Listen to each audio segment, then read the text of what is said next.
In this simple video tutorial, I'm going to share with you how to switch from 5G back to 4G on iPhone 16. This can improve battery life, reduce data usage, and enhance connectivity stability. 5G networks, though faster, often consume more power and data.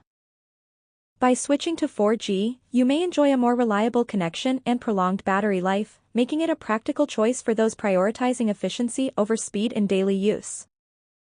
To do this, simply head to your phone settings.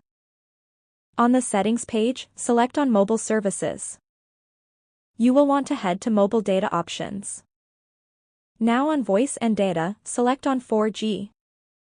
Now if you don't see the 4G option, simply mark on LTE. It's the same as 4G.